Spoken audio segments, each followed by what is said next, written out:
Video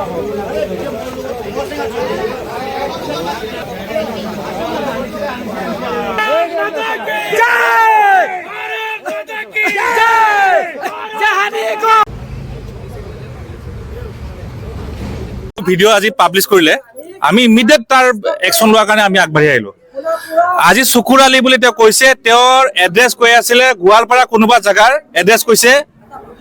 আমাৰ এই যিটো জাগা আমতলা বুলি, অকল আমতলাই নহয়, এনেকুৱা বহুত এখন জাগা আছে য'ত ড্ৰাগছৰ মেইন ঘাটি। অসম মেঘালয় যিটো সীমান্ত বৰ্ণিহাট এৰিয়া আমতলা বুলি কয় অসম চাইডত, তেওঁলোকে ডাঙৰ ডাঙৰ বিল্ডিং বনাইছে, অথচ আমি দেখা পাইছো যে একোৱে কাম নকৰে, দিনটো বহি থাকে, কিন্তু ইমান টকা ক'ৰ পৰা পায়। সিহঁতে ড্ৰাগছৰ ঘাটি বনাইছে, ড্ৰাগছৰ ঘাটি বনাই ড্ৰাগছৰ যেতিয়া কথা ক'ব যায় তেতিয়াহ'লে তেওঁলোকে, আমি যেতিয়া পুলিচে মোকদ্দমা কৰিব যাওঁ সিহঁতে মেঘালয় ফালে পাৰ হৈ যায়। আৰু আজি এটা কি ধমকি দিলে যে আমি যদি তেওঁলোকক যদি অত্যাচাৰ, আমি তেওঁলোকক অত্যাচাৰ কৰা নাই, আজিলৈকে চাই আছো। তেওঁলোকে থাকি থাকে আজি অসমখনত কি কৰি পৰিছে, আমাৰ মা ভনী বাইদেউত আজি সুৰক্ষিত নহয়। ৰেপ কৰিছে আমাৰ 3জনীকে, ইয়াতে আমাৰ বড়ো ছোৱালী ৰেপ কৰিলে, মাৰ্ডাৰ কৰিলে, কিন্তু আমি একো কৰিব পৰা নাই। আজি আমি সাৰ পাইছো নেকি? আমি সদায় সাৰ পাই আছো, কিন্তু আজি যিটো ধমকি দিলে আমি কিন্তু চকুৰে চাই থাকিব নোৱাৰো। আমি যদি চাই থাকো এনেদৰে, আমি হলো কি, আমি ভীতু, আমি কায়াৰ নহয়, আমি অসমীয়া মানুহ কায়াৰ নহয়। তেওঁলোকে ভুল বুজিছে।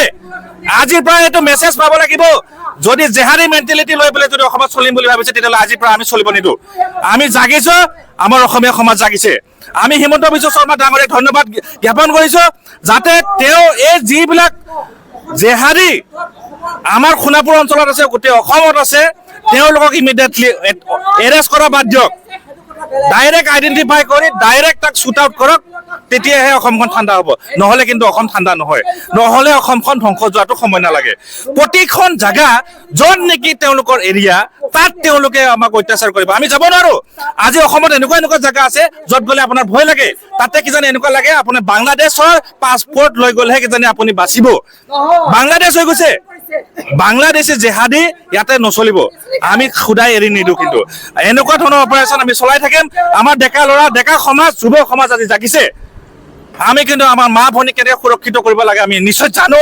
আমাৰ অসমীয়া সমাজ জাগিব লাগিব, আৰু এই জেহাদীবিলাকক চিনি তেওঁলোকক তাতে শিক্ষা দিব লাগিব।